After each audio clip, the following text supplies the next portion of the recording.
ನಮಸ್ಕಾರ. ಕರ್ನಾಟಕ ಪರೀಕ್ಷಾ ಪ್ರಾಧಿಕಾರ ವಿವಿಧ ವೃತ್ತಿಪರ ಕೋರ್ಸುಗಳ ಮೊದಲ ಸುತ್ತಿನ ಕೌನ್ಸಿಲಿಂಗ್ ಮುಕ್ತಾಯ ಆಯಿತು. ತಮಗೆಲ್ಲ ಗೊತ್ತಿದೆ, ಪ್ರತಿ ವರ್ಷ ಮೊದಲ ಕೌನ್ಸಿಲಿಂಗ್ ಆದ ತಕ್ಷಣ ಶುರು ಮಾಡ್ತಾ ಇದ್ವಿ. ನಾವು ನೀಟ್ ಫಲಿತಾಂಶವನ್ನು ಆಧರಿಸಿ ಮೆಡಿಕಲ್ ಡೆಂಟಲ್ ಆಯುಷನ್ನು ಎರಡನೇ ಸುತ್ತಿಗೆ ಇದ್ರ ಜೊತೆ ಮರ್ಜ್ ಮಾಡಬೇಕು ಅನ್ನುವಂಥ ಉದ್ದೇಶದಿಂದ ನಾವು ಡಿಲೇ ಮಾಡಿದ್ವಿ. ಈಗಾಗಲೇ ನಮಗೆ ಡೆಂಟಲ್ ಸೀಟ್ ಮ್ಯಾಟ್ರಿಕ್ಸು ಮತ್ತು ಮೆಡಿಕಲ್ ಸೀಟ್ ಮ್ಯಾಟ್ರಿಕ್ಸ್ ಬಂದಿದೆ. ಮೊದಲ ಸುತ್ತಿನಲ್ಲಿ ಮಿಸ್ ಆಗಿರುವಂತಹ ಬಿ ಫಾರ್ಮಾ ಮತ್ತು ಫಾರ್ಮಾ ಡಿ ಸೀಟ್ ಮ್ಯಾಟ್ರಿಕ್ಸ್ ಸಹ ಬಂದಿದೆ. ತಮಗೆಲ್ಲ ಗೊತ್ತಿರುವಂತೆ ಆಯುಷ್ ಸಹ ಬರಬೇಕಾಗಿತ್ತು, ಇನ್ನೂ ಬರಲಿಲ್ಲ. ಅದು ಬಂದರೆ ನಾವು ಅದನ್ನು ಇನ್ಕ್ಲೂಡ್ ಮಾಡ್ತೀವಿ. ಎರಡನೇ ಸುತ್ತನ್ನು ನಾವು ಅಧಿಕೃತವಾಗಿ ಆಪ್ಷನ್ ಎಂಟ್ರಿನ ನಾವು ಶುರು ಮಾಡ್ತಾಯಿದ್ದೀವಿ. ಇಲ್ಲಿ ವಿಶೇಷವಾಗಿ ನಮಗೆ ಈಗಾಗಲೇ ಕೌನ್ಸಿಲಿಂಗಲ್ಲಿ ಭಾಗವಹಿಸಿರುವಂತಹ ವಿದ್ಯಾರ್ಥಿಗಳಿದ್ದೀರಾ. ಮೊದಲ ಸುತ್ತಿನಲ್ಲಿ ಭಾಗವಹಿಸಿದ್ರೂ ಸಹ ಮೆಡಿಕಲ್ ಡೆಂಟಲ್ ಆಸ್ಪಿರೆಂಟ್ ಇದ್ದು ತಾವು ಸೀಟ್ ಹೋಲ್ಡ್ ಮಾಡಿರುವಂಥವ್ರಿದ್ದೀರಾ, ಚಾಯ್ಸ್ 3 ಹಾಕಿರುವಂಥವ್ರಿದ್ದೀರಾ. ಜೊತೆಗೆ ಮೊದಲ ಸುತ್ತಿನಲ್ಲಿ ಭಾಗವಹಿಸದೆ ನೀಟ್ ಫಲಿತಾಂಶ ಆಧರಿಸಿ ಮೆಡಿಕಲ್ಲು ಡೆಂಟಲ್ಲು ಆಯುಷಿಗೆ ಭಾಗವಹಿಸುವಂಥವ್ರಿದ್ದೀರಾ. ಬಿ ಫಾರ್ಮಾ ಮತ್ತು ಫಾರ್ಮಾ ಡಿಗೆ ಹೋಗಬೇಕು ಅನ್ನುವಂಥವ್ರು ಸುಮ್ಮನೆ ಆಪ್ಷನ್ ಎಂಟ್ರಿ ಮಾಡಿರ್ಬೋದು, ಇಲ್ಲ ವೆಯ್ಟ್ ಮಾಡ್ತಿರ್ಬೋದು. ಮೊದಲ ಸುತ್ತಿನ ಫಲಿತಾಂಶದ ನಂತರ ನಾವು ಚಾಯ್ಸ್ 1, ಚಾಯ್ಸ್ 2, ಚಾಯ್ಸ್ 3, ಚಾಯ್ಸ್ 4 ಹಾಕಲಿಕ್ಕೆ ನಾವು ಹೇಳಿದ್ವಿ ನಿಮಗೆ. ಚಾಯ್ಸ್ 1 ಹಾಕಿರುವಂತಹ ಸುಮಾರು 22,000 ವಿದ್ಯಾರ್ಥಿಗಳು ಅಷ್ಟೇ ತಾವು ಹೋಗಿ ಕಾಲೇಜಿಗೆ ಸೇರ್ಕೊಂಡಿದ್ದಾರೆ. ಯಾರು ಮೆಡಿಕಲ್ ಡೆಂಟಲ್ ಆಯುಷಿಗೆ ಹೋಗಬೇಕು ಅಂತಿರುವಂಥವ್ರು, ಇನ್ನೂ ಒಳ್ಳೆ ಸೀಟ್ ಬೇಕು ಅಂತಿರುವಂಥವ್ರು ಎಲ್ಲ ಕೌನ್ಸಿಲಿಂಗಲ್ಲಿ ಇದ್ದೀರಾ. ಪ್ರತಿ ವರ್ಷದಂತೆ ಸುಮ್ಮನೆ ತಮಾಷೆಗೆ ಚಾಯ್ಸ್ ಎಂಟ್ರಿ ಮಾಡಿ ಯಾವುದೇ ಚಾಯ್ಸ್ ಆಗ್ತಿಲ್ದಿರುವಂಥವರು ಸ್ವಲ್ಪ ಜನ ಇದ್ದರು, ಅವ್ರನ್ನ ನಾವೇ ಹೊರಗಡೆ ಹಾಕಿದ್ದೀವಿ. ಈಗ ನೀಟ್ ಫಲಿತಾಂಶ ಬಂದಿತ್ತು, ಹೊಸ್ದಾಗಿ ಅಪ್ಲಿಕೇಶನ್ ಹಾಕುವಂಥವರಿಗೆ ಹಾಕಿ ಅಂತೇಳಿದ್ವಿ. ಯಾರಿಗಾಗಲೇ ಸಿ ಇ ಟಿ ಅಪ್ಲಿಕೇಶನ್ ಹಾಕಿದ್ದೀರಾ ತಾವು ನೀಟ್ ರೋಲ್ ನಂಬರ್ನ ಲಿಂಕ್ ಮಾಡಿ ಅಂತೇಳಿದ್ವಿ. ತಾವು ಲಿಂಕ್ ಮಾಡಿದ್ದೀರಾ, ಮಾಡಿದ ಮೇಲೆ ನಿಮ್ಮ ಅಪ್ಲಿಕೇಶನ್ನಲ್ಲಿ ಅದು ಡಿಸ್ಪ್ಲೇ ಆಗಿದೆ.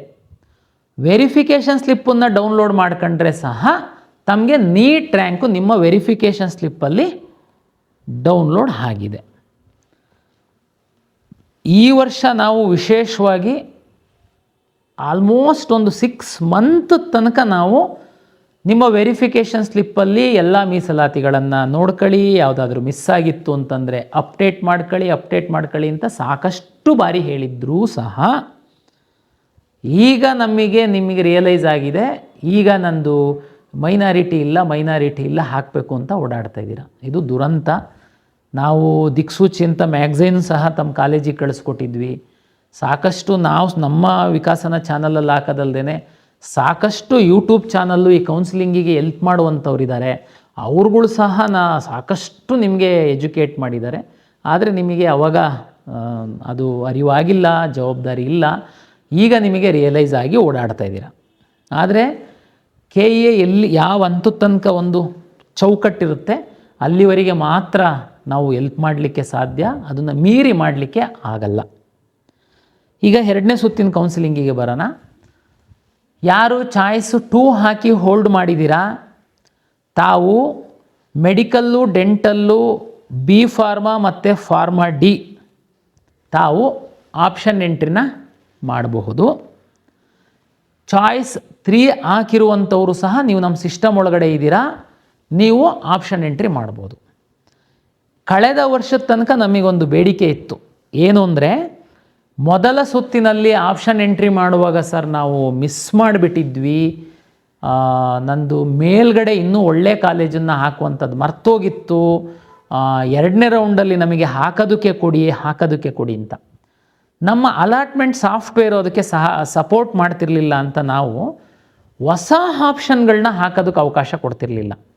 ಭಾಳ ಸ್ಪಷ್ಟವಾಗಿ ಹೇಳ್ತಾ ಇದ್ದೀನಿ, ನಾನು ಹೊಸ ಆಪ್ಷನ್ ಬಗ್ಗೆ ಹೇಳ್ತಿರುವಂಥದ್ದು ನಮ್ಮ ಸಿಸ್ಟಮ್ ಒಳಗಡೆ ಇರುವಂಥವರು, ಅಂದರೆ ಚಾಯ್ಸ್ 2, ಚಾಯ್ಸ್ 3 ಹಾಕಿರುವಂಥವರು ನಮ್ಮ ಸಿಸ್ಟಮ್ ಒಳಗಡೆ ಇರುವಂಥವ್ರು, ಅವ್ರ ಬಗ್ಗೆ ನಾನು ಮಾತಾಡ್ತಾ ಇದ್ದೀನಿ.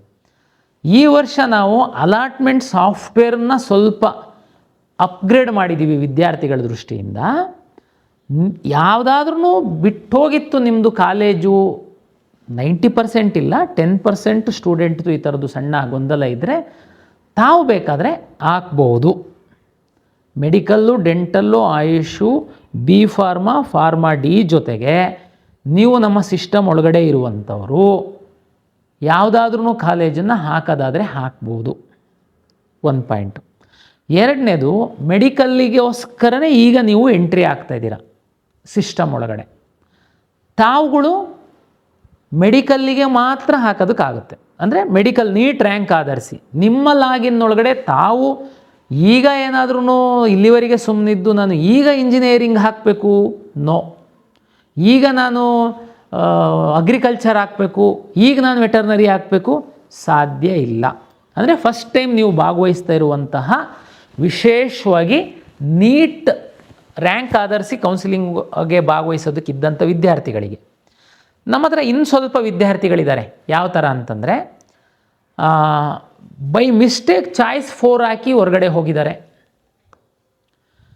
ಈಗ ಅವರಿಗೆ ರಿಯಲೈಸ್ ಆಗಿದೆ, ನಾನು ತಮ್ಗೆ ಗೊತ್ತಿರಬೇಕು ಈ ಸರಿ ತುಂಬ ಫ್ಲೆಕ್ಸಿಬಿಲಿಟಿ ಕೊಟ್ಟಿದ್ದೆ. ಲಾಸ್ಟ್ ಡೇಟ್ ತನಕ ತಾವು ಚಾಯ್ಸನ್ನು ಮೇಲೆ ಕೆಳಗೆ ಎಲ್ಲ ಮಾಡೋದಕ್ಕೆ ನಾನು ಅವಕಾಶ ಕೊಟ್ಟಿದ್ದೆ. ಆದರೆ ಸಹ ಮಕ್ಕಳು ಮಿಸ್ಟೇಕ್ ಮಾಡಿರ್ತೀರ. ನಿಮಗೆ ಇದು 2ನೇ ಸುತ್ತಾಗಿರೋದ್ರಿಂದ ನಿಮಗೆ ಒಂದು ಸಣ್ಣ ಅವಕಾಶ ಕೊಡ್ತಾಯಿದ್ದೀನಿ. ಯಾರಿಗೆ? ಚಾಯ್ಸ್ 4 ಹಾಕಿ ಹೊರಗಡೆ ಹೋಗಿರುವಂಥವರಿಗೆ. ನೀವು ಮತ್ತೆ ಸಿಸ್ಟಮ್ ಒಳಗಡೆ ಬರೋದಾದರೆ 750 ರೂಪಾಯಿ ಕೊಟ್ಟು ತಾವು ಮತ್ತೆ ಲಾಗಿನ್ ಆಗಿ ಸಿಸ್ಟಮ್ ಒಳಗಡೆ ಬರಬಹುದು. ಆದರೆ ಒಂದು ಕಂಡೀಷನ್ ಏನಂದರೆ, ನಿಮಗೆ ಫಸ್ಟ್ ರೌಂಡಲ್ಲಿ ಸಿಕ್ಕಿರುವಂತಹ ಸೀಟು ಡಿಲೀಟ್ ಆಗಿ ನಿಮ್ಮನ್ನ ಆಟೋ ಚಾಯ್ಸ್ 3 ಥರ ಮಾಡಿ ನಿಮ್ಮನ್ನ ಒಳಗಡೆ ಬಿಡ್ತೀವಿ. ಇದು ಈ ರೌಂಡಿಗೆ ಮಾತ್ರ, ಮತ್ತೆ ಮುಂದಿರಲ್ಲ. ಇದು ದಯಮಾಡಿ ಅರ್ಥ ಮಾಡ್ಕೊಳ್ಬೇಕು. ಇನ್ನು ಕ್ಯಾನ್ಸಲ್ ಈಗಾಗಲೇ ಕೆಲವ್ರು ಏನು ಮಾಡಿದ್ದೀರಾ, ಚಾಯ್ಸ್ 1 ಹಾಕಿದ್ದೀರಾ, ದುಡ್ಡು ಕಟ್ಟಿಲ್ಲ, ನೀವು ಫರ್ದರ್ ಏನೂ ಮಾಡಿಲ್ಲ, ನಿಮ್ಮನ್ನೆಲ್ಲ ನಾವು ಸಿಸ್ಟಮಿಂದ ಹೊರಗಡೆ ಹಾಕಿರ್ತೀವಿ. ಏನೋ ಮಿಸ್ಟೇಕಿಂದ ತಾವು ಆ ಥರ ಮಾಡಿದ್ರಿ ಅಂತಂದರೆ ತಾವು 750 ರೂಪಾಯಿ ಕಟ್ಟಿ ಒಳಗಡೆ ಬರಬಹುದು. ನಿಮ್ಮನ್ನು ಸಹ ಚಾಯ್ಸ್ 3 ಅಂತ ಕನ್ಸಿಡರ್ ಮಾಡ್ತೀವಿ. ನಿಮಗೆ ಸಿಕ್ಕಿರೋ ಸೀಟು ಇರಲ್ಲ.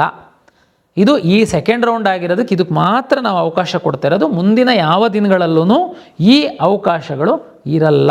ದಯಮಾಡಿ ಅರ್ಥ ಮಾಡ್ಕೊಳ್ಳಿ. ತಮಗೆಲ್ಲ ಗೊತ್ತಿರುವಂತೆ ಈ ಮೊದಲ ಸುತ್ತಿನಲ್ಲಿ ಎಲ್ಲ ಸೀಟನ್ನು ನಾವು ಕನ್ವರ್ಷನ್ ಮಾಡಿನೇ ನಿಮಗೆ ಅಲಾಟ್ ಮಾಡಿದ್ವಿ. ಅಂದರೆ ಆದಷ್ಟು ಸೀಟ್ಗಳು ಕನ್ವರ್ಷನ್ ಆಗಿ ನಿಮಗೆ ಒಳ್ಳೆ ಸೀಟೇ ಸಿಕ್ಕಿತ್ತು. ಆದ್ರೂ ಮೆಡಿಕಲ್ಲು ಡೆಂಟಲ್ಲಿಗೆ ಹೋಗುವಂಥವ್ರು ಒಳ್ಳೊಳ್ಳೆ ಸೀಟನ್ನು ಇಟ್ಕೊಂಡಿದ್ದಾರೆ, ನೋ ಡೌಟ್. ಅದಕ್ಕೋಸ್ಕರನೇ ತಾವು ಚಾಯ್ಸ್ 2 ಹಾಕಿ ಈ ಸುತ್ತಿಗೆ ಬಂದಿದ್ದೀರಾ. ಈ ಸುತ್ತಲ್ಲಿ ಮೆಡಿಕಲ್ಲು ಮತ್ತು ಡೆಂಟಲಲ್ಲಿ ಸಹ ನಾವು ಕಂಬೈನ್ಡ್ ಸೀಟ್ ಅಲಾಟ್ ಮಾಡ್ತೀವಿ, ಕನ್ವರ್ಷನ್ ಮಾಡಿ ಅಲಾಟ್ ಮಾಡ್ತೀವಿ. ಮೆಡಿಕಲ್ ಡೆಂಟಲ್ ಕನ್ವರ್ಷನ್ ಆಗಿರಲ್ಲ, ತಮಗೆಲ್ಲ ಗೊತ್ತಿದೆ. ಯಾಕೆಂದರೆ ಅವ್ರು ಈಗ ಎಂಟ್ರಿ ಆಗ್ತಾಯಿದೆ ಆ ಸೀಟ್ಗಳು. B pharma, pharma D, medical ಮತ್ತು ಡೆಂಟಲ್ ಏನಿದೆ, ಆ ವಿದ್ಯಾರ್ಥಿಗಳು ಹೊಸಬ್ರು ಇದ್ದೀರಾ. ಈಗ ಇರುವಂಥವ್ರು ನೀಟ್ ರ್ಯಾಂಕ್ ಇತ್ತು ಅಂತಂದರೆ ತಾವು ಹಾಕಿರ್ತೀರಾ. 2ನೇ ಸುತ್ತಲ್ಲಿ ನಾವು medical, dental, pharma D pharma ಮತ್ತು ಏನು ನಮ್ಮ ಫಾರ್ಮಾ ಡಿ ಇದೆ, ಇದನ್ನು ಕನ್ವರ್ಷನ್ ಮಾಡಿ ನಾವು ಈ ಸುತ್ತಲ್ಲಿ ಅಲಾಟ್ ಮಾಡ್ತೀವಿ. ಅಲಾಟ್ ಮಾಡಿದ ಮೇಲೆ ಕೆಲವರಿಗೆ ಸ್ವಲ್ಪ ಗೊಂದಲ ಇದೆ, ವಿಶೇಷವಾಗಿ ಮೆಡಿಕಲ್ ಅವರಿಗೆ. ಏನಪ್ಪ ಅಂದರೆ, ಸರ್ MCCದು ಶುರುವಾಗಿದೆ, ನೀವು ಶುರು ಮಾಡ್ತಾಯಿದ್ದೀರಾ, ನಾವು ಅಲ್ಲಿ ಹೋಗಬೇಕಾ, ಇಲ್ಲಿ ಹೋಗಬೇಕಾ, ನನಗೆ ಮ್ಯಾನೇಜ್ಮೆಂಟ್ ಸೀಟು ಈ ಕಾಲೇಜಲ್ಲಿ ಸಿಗುತ್ತಾ, ಆ ಕಾಲೇಜಲ್ಲಿ ಸಿಗುತ್ತಾ, ಪಿ ಸೀಟ್ ಇದೆಲ್ಲ. ಇದಕ್ಕೆಲ್ಲದಕ್ಕೂ ಪರಿಹಾರ ಏನು ಅಂತಂದರೆ, ತಮಗೆ ಗೊತ್ತಿರುವಂತೆ NRI ಸೀಟ್ಗಳು ಮ್ಯಾನೇಜ್ಮೆಂಟ್ ಆಗಿ NRI ಎಷ್ಟಿರ್ತಾರೆ ಅಷ್ಟು ಅಲಾಟ್ ಮಾಡ್ತೀವಿ. ಇಲ್ಲ ಅಂತಂದರೆ ಇದೇ ಸುತ್ತಲ್ಲಿ ಮ್ಯಾನೇಜ್ಮೆಂಟ್ ಆಗಿ ಕನ್ವರ್ಷನ್ ಆಗುತ್ತೆ, ಹಂಗಾಗಿ ಮ್ಯಾಕ್ಸಿಮಮ್ ಸೀಟ್ ಅಲಾಟ್ ಆಗುತ್ತೆ. ಅದೇ ರೀತಿ ಯಾವುದು ವಿಶೇಷ ಕೆಟಗರಿ ಒಳಗಡೆ ಇಟ್ಟಿರುವಂತಹ ಸೀಟ್ಗಳು ಸಹ ಎಷ್ಟು ಇರುತ್ತೆ ಅವರಿಗೆ ಫಸ್ಟು ಅಲಾಟ್ ಮಾಡ್ತೀವಿ, ಉಳಿದಂಥ ಸೀಟ್ಗಳನ್ನ ಕನ್ವರ್ಟ್ ಮಾಡಿ ಇದರಲ್ಲೇ ಅಲಾಟ್ ಮಾಡ್ತೀವಿ. ಕರ್ನಾಟಕ ರಾಜ್ಯದಲ್ಲಿರುವಂತಹ ಎಲ್ಲ ಸರ್ಕಾರಿ ಮೆಡಿಕಲ್ ಕಾಲೇಜುಗಳ 15% ಸೀಟ್ಗಳು ಕೇಂದ್ರ ಸರ್ಕಾರ ಅಧೀನದ MCCಯಿಂದ ಅಲಾಟ್ ಆಗ್ತವೆ. ಕರ್ನಾಟಕ ರಾಜ್ಯದಲ್ಲಿರುವಂತಹ ಡೀಮ್ಡ್ ಮೆಡಿಕಲ್ ಕಾಲೇಜುಗಳು ಅಲ್ಲಿ ಅಲಾಟ್ ಆಗ್ತವೆ. ಉಳಿದಂಥ ಎಲ್ಲ ಮೆಡಿಕಲ್ ಕಾಲೇಜುಗಳ ಸೀಟ್ಗಳು ನಮ್ಮಿಂದ ಅಲಾಟ್ ಆಗುತ್ತೆ. ಈ ಹಿಂದಿನ ವಿಡಿಯೋದಲ್ಲೆಲ್ಲ ನಾನು ಹೇಳಿದ್ದೀನಿ. ಮತ್ತೊಮ್ಮೆ ಸಂಕ್ಷಿಪ್ತವಾಗಿ ಹೇಳುವಂಥದ್ದಾದರೆ, ಯಾರು ಹಣ ಇರುವಂಥವರು ನೇರವಾಗಿ ಹೋಗಿ ಕಾಲೇಜಿಗೆ ಅಡ್ಮಿಷನ್ ಆಗೋದಕ್ಕಾಗಲ್ಲ. ಕರ್ನಾಟಕ ರಾಜ್ಯದಲ್ಲಿ ಇರುವ ಎಲ್ಲ ಖಾಸಗಿ ಮೆಡಿಕಲ್ ಕಾಲೇಜುಗಳ ಸೀಟು KEA ಮುಖಾಂತರನೇ ಅಲಾಟ್ ಆಗುತ್ತೆ. 2 ಕೆಟಗರಿ ಸೀಟಿಗೆ ಸರ್ಕಾರನೇ ಫೀಸನ್ನು ನಿಗದಿಪಡಿಸುತ್ತೆ. G ಸೀಟು ಮತ್ತು ಪಿ ಸೀಟ್ ಅಂತ ಹೇಳ್ತಾರೆ. NRI ಮತ್ತು ಮ್ಯಾನೇಜ್ಮೆಂಟಿಗೆ ಮಾತ್ರ ಮ್ಯಾನೇಜ್ಮೆಂಟ್ ಅವ್ರ ಫೀಸು ಫಿಕ್ಸ್ ಮಾಡಿ ನಮ್ಮ ಪೋರ್ಟಲಲ್ಲಿ ಹಾಕ್ತೀವಿ. ರ್ಯಾಂಕ್ ಆಧರಿಸಿ ನಾವೇನೇ ಸೀಟನ್ನು ಅಲಾಟ್ ಮಾಡ್ತೀವಿ. NRI ವಿದ್ಯಾರ್ಥಿಗಳು ಯಾರಾದರೂ ಸಫಿಷಿಯೆಂಟ್ ಇಲ್ಲ ಅಂತಂದರೆ ಆ ಸೀಟ್ಗಳೆಲ್ಲ ಮ್ಯಾನೇಜ್ಮೆಂಟಾಗಿ ನಾವು ಸೀಟನ್ನು ಅಲಾಟ್ಮೆಂಟ್ ಮಾಡ್ತೀವಿ. ಇದು ಪ್ರಕ್ರಿಯೆ ಇರುವಂಥದ್ದು. ಇಲ್ಲಿ ಒಂದು ಕನ್ನಡಿಗರಿಗೆ ಒಂದು ಕಿವಿ ಮಾತು ಏನು ಅಂತಂದರೆ, ಕರ್ನಾಟಕ ರಾಜ್ಯದಲ್ಲಿರುವಂತಹ ಸರ್ಕಾರಿ ಮೆಡಿಕಲ್ ಕಾಲೇಜುಗಳ 15% ಸೀಟ್ಗಳನ್ನು MCC ಅವರು ಅಲಾಟ್ ಮಾಡ್ತಾರೆ. ದಯಮಾಡಿ ಮೆರಿಟೋರಿಯಸ್ ಸ್ಟೂಡೆಂಟ್ಸು ಅಲ್ಲೂ ಭಾಗವಹಿಸಿ, ನನ್ನ ವಿನಂತಿ, ಅಲ್ಲಿ ಸಹ ಭಾಗವಹಿಸಿ. PSEET ಅವರು ಅಷ್ಟೇ, ಅಲ್ಲಿ ಕರ್ನಾಟಕದಲ್ಲಿರುವ ಡೀಮ್ಡ್ ಕಾಲೇಜಿನ ಸೀಟ್ಗಳದ್ದು ಸಹ ಫೀಸು ಫ್ಲಾಟ್ ಇರುತ್ತೆ. ಆಲ್ಮೋಸ್ಟ್ ಇಲ್ಲಿ 12 ಲಕ್ಷ ಇದ್ದು ಪ್ರೈವೇಟ್ ಮೆಡಿಕಲ್ ಕಾಲೇಜಿನ ಫೀಸಿಗೂ ಡೀಮ್ಡ್ ಮೆಡಿಕಲ್ ಕಾಲೇಜ್ ಫೀಸಿಗೂ ಹತ್ತತ್ರ ಸಮ ಇದೆ. ತಾವು ಅಲ್ಲಿ ಸಹ MCCನಲ್ಲಿ ಭಾಗವಹಿಸಿ, ಖಂಡಿತ ತಾವು ಭಾಗವಹಿಸಬೇಕು. ಯಾಕೆ ಅಂತಂದರೆ ನಮ್ಮಲ್ಲೂ ಭಾಗವಹಿಸಿ, ಅಲ್ಲೂ ಭಾಗವಹಿಸಿ. ನೀವು ನಿರ್ಧಾರ ಮಾಡೋದಕ್ಕೆ ನಾನು ಸಮಯ ಕೊಡ್ತೀನಿ. ನಾನು ಫಲಿತಾಂಶವನ್ನು ಪ್ರಕಟ ಮಾಡ್ತೀನಿ ಅಥವಾ ಅವರು ಫಲಿತಾಂಶ ಪ್ರಕಟ ಮಾಡ್ತಾರೆ, ಅದು ಏನು ಇಂಪಾರ್ಟೆಂಟ್ ಅಲ್ಲ. ಆದರೆ ನೀವು ಅವರ ಫಲಿತಾಂಶ ಬಂದ ಮೇಲೇ ನಾನು ಮುಂದುವರಿಯುವಂಥದ್ದು. ಉದಾಹರಣೆಗೆ ತಮ್ಮ ಮಗು ಮೆರಿಟ್ ಚೆನ್ನಾಗಿದೆ, ದಯಮಾಡಿ ತಾವು MCCನಲ್ಲಿ ಸಹ ಭಾಗವಹಿಸಿ, ನಮ್ಮಲ್ಲಿ ಸಹ ಭಾಗವಹಿಸಿ. ನಾನು ಫಲಿತಾಂಶ ಪ್ರಕಟ ಮಾಡ್ತೀನಿ ಅಥವಾ ಅವರು ಮಾಡ್ತಾರೆ. ಮಾಡಿದ ಮೇಲೆ ನೀವು ಡಿಸೈಡ್ ಮಾಡಿ, ನಾನು MCCನಲ್ಲಿ ತಗೊಳ್ಬೇಕಾ KEAನಲ್ಲಿ ತಗೊಳ್ಬೇಕಾ ಅಂತ. ಒಂದು ವೇಳೆ ತಾವು MCCನಲ್ಲಿ ತಗೊಳ್ಬೇಕು ಅಂತ ನಿರ್ಧಾರ ಮಾಡಿದ್ದಾರೆ, ನಮ್ಮಿಂದ ನಾನು ಫ್ರೀ ಎಕ್ಸಿಟ್ ಆಪ್ಷನ್ ಕೊಡ್ತೀನಿ.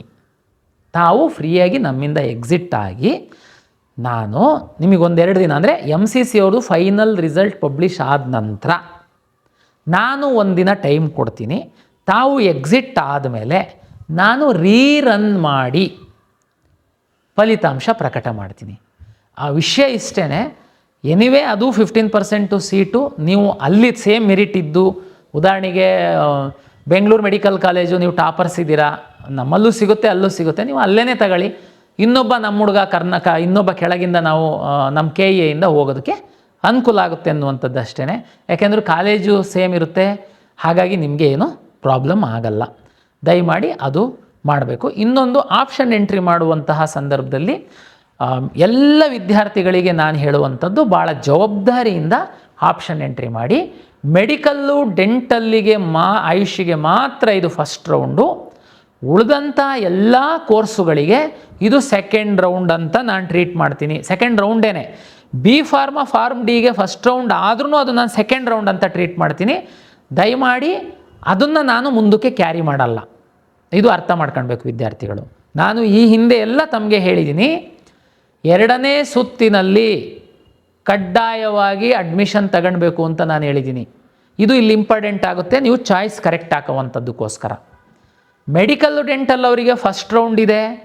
MCCಗೆ ರಿಸಲ್ಟ್ ಬಂದ ಮೇಲೆ ಅಲ್ಲಿಗೆ ಹೋಗೋರಿಗೆಲ್ಲ ನಮ್ಮಿಂದ ಕಳಿಸ್ಕೊಟ್ಟು ರೀರನ್ ಮಾಡ್ತೀನಿ. ಆದರೂ ಸಹ ಅವರಿಗೆ 2ನೇ ರೌಂಡಿಗೆ ಬರುವಂಥದ್ದಕ್ಕೆ ಏನೆಲ್ಲ ಇದೆ ಆ ಥರ ನಾನು ಫೆಸಿಲಿಟೇಟ್ ಮಾಡ್ತೀನಿ. ಆದರೆ ಉಳಿದಂಥ ಯಾವ ಕೋರ್ಸುಗಳಿಗೆ ಸಹ 3ನೇ ಸುತ್ತಿಗೆ ಬರುವಂಥದ್ದಕ್ಕೆ ಅವಕಾಶ ಇರಲ್ಲ. ಚಾಯ್ಸ್ 1 ಹಾಕಿ ತಾವು ಅಡ್ಮಿಷನ್ ಆಗಬೇಕು, ಇಲ್ಲ ಚಾಯ್ಸ್ 4 ಹಾಕಿ ನಮ್ಮ ಸಿಸ್ಟಮಿಂದ ಹೊರಗಡೆ ಹೋಗಬೇಕು. ಇಲ್ಲಿ ಒಂದು ಡೌಟ್ ಬರುತ್ತೆ ತಮಗೆ, ಸರ್ ನಾನು ಆ್ಯಕ್ಚುಲಿ ಮೆಡಿಕಲ್ ಆಸ್ಪಿರೆಂಟ್ ಇದ್ದೀನಿ, ಮೆಡಿಕಲ್ ಸಿಕ್ಕಿಲ್ಲ ಅಂತಂದರೆ ನಾನು ಇಂಜಿನಿಯರಿಂಗ್ ಹೋಗಬೇಕು ಅಂತೇಳಿ ನಾನು ಹಾಕಿದ್ದೆ, ಈಗ ಇಂಜಿನಿಯರಿಂಗ್ ಸಿಕ್ಕಿದೆ, ನೀವು ಅಡ್ಮಿಷನ್ ಆಗಿಬಿಡು ಅಂತಂದರೆ ನನಗೆ 2ನೇ ರೌಂಡಲ್ಲಿ ಮೆಡಿಕಲ್ ಸಿಗೋ ಸಾಧ್ಯತೆ ಇದೆ, ನನಗೆ ಇಲ್ಲಿ ಅನ್ಯಾಯ ಆಗುತ್ತೆ, ಕಾಲೇಜಿಗೆ ಹೋಗಿ ಸೇರಿದರೆ ದುಡ್ಡು ಕೊಡ್ತಾರೆ. ಆದರೆ ನೀವು ಅದು ಮಾಡಲಿಲ್ಲ ಅಂತಂದರೆ ಎಂಟೈರ್ ಇಂಜಿನಿಯರಿಂಗ್ ವಿದ್ಯಾರ್ಥಿಗಳಿಗೆ ಅನ್ಯಾಯ ಆಗುತ್ತೆ. ತಮ್ಗೆ ಗೊತ್ತಿದೆ, AICTE ಪ್ರಕಾರ ಅವರಿಗೊಂದು ಅಡ್ಮಿಷನ್ ಕಟ್ ಆಫ್ ಇದೆ, MCC ಅವ್ರ ಪ್ರಕಾರ ಮೆಡಿಕಲ್ ಡೆಂಟಲ್ ಅವರಿಗೆ ಬೇರೆಯೇ ಒಂದು ಕಟ್ ಆಫ್ ಇದೆ. ಆದರೆ ನಿಮಗೆ ಅನ್ಯಾಯ ಆಗೋದಕ್ಕೆ ನಾನು ಬಿಡಲ್ಲ. ಹೇಗೆ ಮಾಡ್ತೀನಿ ಅಂತಂದರೆ, ನೀವೇನೇ ಹಾಕಿದ್ದೀರಾ ಮೆಡಿಕಲ್ ಸಿಕ್ಕಿಲ್ಲ ಅಂದರೆ ನಾನು ಇಂಜಿನಿಯರಿಂಗಿಗೆ ಹೋಗ್ತೀನಿ ಅಂತ ತಾವೇ ಹಾಕಿದ್ದೀರಾ. ಓಕೆ, ಈಗ ಇಂಜಿನಿಯರಿಂಗ್ ಸಿಕ್ಕಿದೆ, ನೀವು ಹೋಗಿ ಅಡ್ಮಿಷನ್ ಆಗಿ ಮೆಡಿಕಲ್ಲಿಂದು 2ನೇ ಸುತ್ತು ನಾನು ಕೌನ್ಸಿಲಿಂಗ್ ಏನು ಶುರು ಮಾಡ್ತೀನಿ, ತಾವು ಭಾಗವಹಿಸಿ. ನಿಮಗೆ ಅಪ್ಗ್ರೇಡ್ ಆದರೆ ಆಗಲಿ, ಸಂತೋಷ. ಸರ್ ಅಲ್ಲಿ ಕಾಲೇಜಿಗೆ ಹೋಗಿ ಸೇರಿರ್ತೀವಿ, ದುಡ್ಡು ಕಟ್ಟಿರ್ತೀವಿ, ಡಾಕ್ಯುಮೆಂಟ್ ಕೊಟ್ಟಿರ್ತೀವಿ. ನೋಡಿ, ಪ್ರೈವೇಟ್ ಇಂಜಿನಿಯರಿಂಗ್ ಕಾಲೇಜ್ ಅಸೋಸಿಯೇಷನ್ ಜೊತೆ ಸರ್ಕಾರ ಈಗಾಗಲೇ ಮಾತಾಡಿದ್ದಾರೆ, ನಾವು ಒಂದು ಪ್ರೊಸೀಡಿಂಗ್ ಸಹ ಮಾಡಿದ್ದೀವಿ, ಅವ್ರು ಒಪ್ಪಿದ್ದಾರೆ. ನಿಮಗೆ ಫ್ರೀಯಾಗಿ ಹೊರಗಡೆ ಬರುವಂಥದ್ದಕ್ಕೆಲ್ಲ ಅವಕಾಶ ಮಾಡಿಕೊಡ್ತಾರೆ. ಫೀಸಿನ ಬಗ್ಗೆ ತಲೆಬಿಸಿ ಮಾಡಬೇಡಿ, ಯಾಕೆಂದರೆ ಫೀಸ್ ಎಲ್ಲ KENಲ್ಲೇ ಇರುತ್ತೆ. ಸರ್ ನಾನು ಇಂಜಿನಿಯರಿಂಗೇ ಹೋಗಬೇಕು ಅಂತ ಇತ್ತು, ಮೆಡಿಕಲ್ ಇತ್ತು, ಇಂಜಿನಿಯರಿಂಗ್ ಸಿಕ್ಕಿದೆ, ಬಟ್ ನಾನು ಇಂಜಿನಿಯರಿಂಗೂ ಹೋಗೋಕ್ಕೆ ಇಷ್ಟ ಇಲ್ಲ ಸರ್. ನನ್ನ ಅಡ್ಮಿಷನ್ ಆಗೋದು ಬರೋದು ಅದೆಲ್ಲ ನನಗೆ ತಲೆಬಿಸಿ ಬೇಡ. ನಾನು ನೆಕ್ಸ್ಟ್ ರೌಂಡಲ್ಲಿ ಮೆಡಿಕಲ್ಲಿಗೇ ಟ್ರೈ ಮಾಡ್ತೀನಿ, ಸಿಕ್ಕಿದರೆ ಸರಿ, ಇಲ್ಲಾಂದರೆ ನಾನು ಲಾಂಗ್ ಟರ್ಮಿಗೆ ಹೋಗ್ತೀನಿ. ಸಿಕ್ಕಿದರೆ ಸರಿ ಸರ್, ಇಲ್ಲಾಂದರೆ ಯಾವುದೋ ಇಂಜಿನಿಯರಿಂಗು ನಾನು ಮ್ಯಾನೇಜ್ಮೆಂಟ್ ಹೋಗ್ತೀನಿ ಅನ್ನೋರು ಕೆಲವರು ಇದ್ದಿರ್ಬೋದು. ತಾವು ಚಾಯ್ಸ್ 4 ಹಾಕಿ. ಸರ್ ಚಾಯ್ಸ್ 4 ಹಾಕಿದರೆ ನಾನು ಸಿಸ್ಟಮಿಂದನೇ ಹೊರಗಡೆ ಹೋಗ್ತೀನಲ್ಲ, ಮತ್ತು ನನಗೆ ಮೆಡಿಕಲ್ ಬೇಕು ಸರ್. ನೋ ಪ್ರಾಬ್ಲಮ್, ನೀವು ಮೆಡಿಕಲ್ಲಿಗೆ ಬರ್ಬೋದು. ಯಾಕೆಂತಂದರೆ ತಮ್ಗೆ ಗೊತ್ತಿದೆ, ಮೆಡಿಕಲ್ಲು, ಡೆಂಟಲ್ಲು, ಆಯುಷ್ ಏನಿದೆ ಅದು ಸೆಕೆಂಡ್ ರೌಂಡ್ ಅಂತ ಆಗುವಂಥದ್ದು. ನೋಡಿ, ನೀವೇನೇ ಇಂಜಿನಿಯರಿಂಗ್ ಸಿಕ್ಕಿದ್ರೆ ಅಂತ ನೀವು ಹಾಕಿರ್ತೀರ, ನೀವು ಹೋಗಲ್ಲ ಅಂದರೆ 4 ಹಾಕಿ ಹೊರಗಡೆ ಹೋಗಿ ಬಂದರೆ ನೀವು 750 ಕಟ್ಟಿ ಒಳಗಡೆ ಬನ್ನಿ. ಯಾಕೆಂದರೆ ನೀವೇನೇ ಹಾಕಿರುವಂಥದ್ದು ಮೆಡಿಕಲ್ ಸಿಕ್ಕಿಲ್ಲ ಅಂದರೆ ಇಂಜಿನಿಯರಿಂಗ್ ಅಂತೇಳಿ. ಇದು ಎರಡನೇ ಆಪ್ಷನ್ನು ಮೆಡಿಕಲ್ ಡೆಂಟಲ್ ಅವರಿಗೆ ಹೊರತುಪಡಿಸಿ, ಮೆಡಿಕಲ್ ಡೆಂಟಲ್ ಆಯುಷ್ ಅವರಿಗೆ ಹೊರತುಪಡಿಸಿ ಉಳಿದಂಥ ಎಲ್ಲರಿಗೆ ಸಹ ನಾನು ಆಪ್ಷನ್, ಇದು ನಾನು ವಿವರವಾಗಿ ರಿಸಲ್ಟ್ ಪಬ್ಲಿಷ್ ಮಾಡಿದ ಮೇಲೆ ಹೇಳ್ತೀನಿ. ನಾನು ಈಗ ಯಾಕೆ ಇದೊಂದು ಸಂಕ್ಷಿಪ್ತವಾಗಿ ನಿಮಗೆ ಹೇಳ್ತಾ ಇದ್ದೀನಿ ಅಂತಂದರೆ, ಇಂಜಿನಿಯರಿಂಗಿಂದು ಈ ಹಿಂದೆ ಹೆಂಗಿರ್ತಿತ್ತು ಅಂತಂದರೆ, ನೀವು 3ನೇ ಸುತ್ತಿನ ತನಕ ಬರೋದಕ್ಕೆ ಅವಕಾಶ ಇತ್ತು. ಇದನ್ನೇ ದುರುಪಯೋಗ ಪಡಿಸ್ಕೊಂಡು ಸೀಟ್ ಬ್ಲಾಕ್ ಮಾಡ್ತಿದ್ರು ವಿದ್ಯಾರ್ಥಿಗಳು. ಹಾಗಾಗಿ ನಾನು ಇದನ್ನು ಹೇಳ್ತಾ ಇದ್ದೀನಿ. ಇನ್ನೊಂದು ಇಂಜಿನಿಯರಿಂಗ್ ವಿದ್ಯಾರ್ಥಿಗಳಿಗೆ ಅನುಮಾನ ಬರ್ಬೋದು, ಏನು ಅಂತಂದರೆ, ಸರ್ ಇಂಜಿನಿಯರಿಂಗ್ಗೆ ಅಡ್ಮಿಷನ್ ಆಗಿರ್ತೀನಿ, ನೀವು 3ನೇ ಸುತ್ತಿಂದು ಕೌನ್ಸಿಲಿಂಗ್ ಶುರು ಮಾಡೋದಕ್ಕೆ ಪಬ್ಲಿಷ್ ಮಾಡಿದಾಗ ಕಾರಣಾಂತರದಿಂದ ಯಾವುದಾದ್ರೂ ಒಂದು ಟಾಪ್ ಕಾಲೇಜಲ್ಲಿ 1-2 ಇಂಜಿನಿಯರಿಂಗ್ ಸೀಟೇ ಖಾಲಿ ಆಗಿರುತ್ತೆ, ಅದಕ್ಕೂ ನಾನು ಅಪ್ಗ್ರೇಡೇಷನಿಗೆ ಬರ್ಬೋದಾ? ಎಸ್, ನೀವು ಬರ್ಬೋದು. ಆದರೆ ನೀವು ಅಡ್ಮಿಷನ್ ಆಗಿರೋದು ಆಟೋಮೆಟಿಕ್ಕಾಗಿ ಕ್ಯಾನ್ಸಲ್ ಆಗುತ್ತೆ, ನೀವು ಬರಬಹುದು. ಸರ್ ಇದು ಏನು ಗೊಂದಲ ಆಗಿಬಿಡುತ್ತೆ ಸರ್, ನಾನು ಹೋಗೋದು ಇಲ್ಲಿ ಹೋಗಿ ಬರೋದು ಇದು ನೀವು ಈ ಥರ ವಿಚಾರ ಮಾಡುವಾಗ ನಾನು ಒಂದು ಡೇಟಾ ಅನಲೈಸ್ ಮಾಡಿದ್ದೀನಿ. ಲಾಸ್ಟ್ ಇಯರು, ಅದ್ರ ಹಿಂದಿನ ವರ್ಷ ಅದ್ರದ್ದೆಲ್ಲ ನೋಡಿದರೆ, ಈ ಥರ ಬಿಟ್ಟು ಅಪ್ಗ್ರೇಡ್ ಆಗುವಂಥದ್ದು, ಬೇರೆ ಕಡೆ ಹೋಗುವಂಥದ್ದು ಕೇವಲ ಒಂದು 2%. ನಾನು 2%ಗೋಸ್ಕರ ಏನಾದ್ರೂ ಇಂಜಿನಿಯರಿಂಗ್ ಎಲ್ಲ ಕೋರ್ಸ್ಗಳಿಗೆ ಎಂತಿದ್ರೂ ಇದು ಮೆಡಿಕಲ್ಲೆಲ್ಲ ಬಂದಿರೋದ್ರಿಂದ ಇದು ಈಗ ಸೆಕೆಂಡ್ ರೌಂಡ್ ಇದೆ ಅಂತ ನಾನು ನಿಮಗೆ ಹೋಲ್ಡ್ ಮಾಡಿ ಮುಂದೆ ಬರೋದಕ್ಕೆ ಕೊಟ್ಟರೆ ಯಾರೂ ಅಡ್ಮಿಷನ್ ಆಗಲ್ಲ. ಎಲ್ಲೋ ಒಂದು ಕಡೆ ಆಸೆ ನಂದು ಅಪ್ಗ್ರೇಡ್ ಆಗ್ಬೋದು ಅಂತ. MCC ಅವ್ರದ್ದು ತಮಗೆ ಗೊತ್ತಿದೆ ಲಾಸ್ಟ್ ಇಯರ್ ಎಲ್ಲ ಏನಾಗಿದೆ ಅಂತ ಅಂದ್ಕೊಂಡು. ಹಾಗಾಗಿ MCC ಅವ್ರದ್ದು ಯಾವಾಗ ಪೋಸ್ಟ್ ಬಂದ್ ಮಾಡ್ತಾರೆ, ಯಾವಾಗ ಓಪನ್ ಮಾಡ್ತಾರೆ ಅಂತನ್ನುವಂಥದ್ದು ಲಾಸ್ಟ್ ಇಯರ್ ಎಷ್ಟು ಗೊಂದಲ ಇತ್ತು. ಒಂದು ವೇಳೆ ಈ ವರ್ಷ ನಾನೇನಾದ್ರೂ ಈ ರಿಸ್ಕನ್ನು ತಗೊಂಡ್ರೆ, AICT ಅವ್ರೇನಾದರೂ ಲಾಸ್ಟ್ ಡೇಟ್ ಮಾಡ್ತು ಅಂತಂದರೆ ನಮ್ಮ ಇಂಜಿನಿಯರಿಂಗ್ ಕಾಲೇಜವರಿಗೆ ಮತ್ತು ಮಕ್ಕಳಿಗೆ ಅನ್ಯಾಯ ಆಗುತ್ತೆ. ನಾನು 2% ಸೀಟಿಗೋಸ್ಕರ ನಾನು ನಿಮ್ಗಳ್ನೆಲ್ಲ 3ನೇ ಸುತ್ತಿನ ತನಕ ತಗೊಂಡು ಹೋಗೋದಕ್ಕೆ ಆಗಲ್ಲ. ಹಾಗಾಗಿ ಈ ನಿರ್ಧಾರ ನಾವು ಮಾಡಿದ್ದೀವಿ. ದಯಮಾಡಿ ತಾವು ಸಹಕಾರ ನೀಡಬೇಕು. ನೀವು ಏನೂ ಗೊಂದಲಕ್ಕೆ ಒಳಗಾಗಬೇಡಿ. ವಿದ್ಯಾರ್ಥಿಗಳ ಸ್ಥಾನದಲ್ಲಿ ನಾನು ನಿಂತು ನಿಮ್ಗಳಿಗೆ ಯಾವ ರೀತಿ ಅನುಕೂಲ ಆಗಬೇಕು ಆ ರೀತಿಯೇ ನಾನು ನಿಮಗೆ ಸಹಾಯ ಮಾಡ್ತೀನಿ. ಬಟ್ ನೀವು ಏನೇನೋ ಕಲ್ಪನೆ ಮಾಡ್ಕೊಂಡು ಟೆನ್ಷನ್ ಆಗೋದಕ್ಕೆ ಹೋಗಬೇಡಿ. ಆಮೇಲೆ ಮೆಡಿಕಲ್ಲಿಗೆ ಸಂಬಂಧಪಟ್ಟಂಥ ಪೋಷಕರು, ವಿದ್ಯಾರ್ಥಿಗಳು ನನಗೆ ಸುಮಾರು ಕಾಲ್ ಬರ್ತಾಯಿದೆ, ಫೋನ್ ತುಂಬ ಗೊಂದಲದಲ್ಲಿದ್ದೀರಾ, ಸಿಗುತ್ತೋ ಸಿಗಲ್ವೋ. ನಾನು ನಿಮಗೆ ಹೇಳುವಂಥದ್ದು ಇಷ್ಟೇ, ಈ ವರ್ಷದ್ದು ಸೀಟು ಎನಿವೇ ಕರ್ನಾಟಕಕ್ಕೆ ಸ್ವಲ್ಪ ಒಂದು 1350 ಸೀಟ್ ಜಾಸ್ತಿ ಆಗಿದೆ. ಎನಿವೇ ನಮ್ಮ ವೆಬ್ಸೈಟಲ್ಲಿ ತಾವು ನೋಡಿ, ಎಲ್ಲ ರೋಸ್ಟರ್ ಪ್ರಕಾರ ಇರುತ್ತೆ. ಕಳೆದ ವರ್ಷದ್ದು ರ್ಯಾಂಕನ್ನು ನೋಡಿ ನೀವು ಒಂದು ಅನಲೈಸ್ ಮಾಡ್ಬೋದು, ನಿಮಗೆ ಯಾವ ಸೀಟು ಸಿಕ್ಬೋದು, ಯಾವ ಕಾಲೇಜಲ್ಲಿ ಸಿಕ್ಬೋದು ಅಂತ ಅಂದ್ಕೊಂಡು. ಹಾಗಾಗಿ ತಾವು ಬೇರೆ ಬೇರೆ ರೀತಿ ಸಿಕ್ಬಿಡುತ್ತೆ ನನಗೆ, ಹೀಗೆ ಸಾಧ್ಯನಾ ಹಾಗೆ ಸಾಧ್ಯನಾ, ಅವ್ರ್ಯಾರೋ ಹೇಳಿದ್ದಾರೆ ಸೀಟ್ ಕೊಡಿಸ್ತೀವಿ ಅಂತ, ಆ ಥರ ಎಲ್ಲ ತಾವು ಯಾವುದೇ ಒಂದು ತಪ್ಪು ನಿರ್ಧಾರನ ಮಾಡೋಕ್ಕೆ ಹೋಗಬೇಡಿ. 100% ಪಾರದರ್ಶಕವಾಗಿ ಆಗುತ್ತೆ.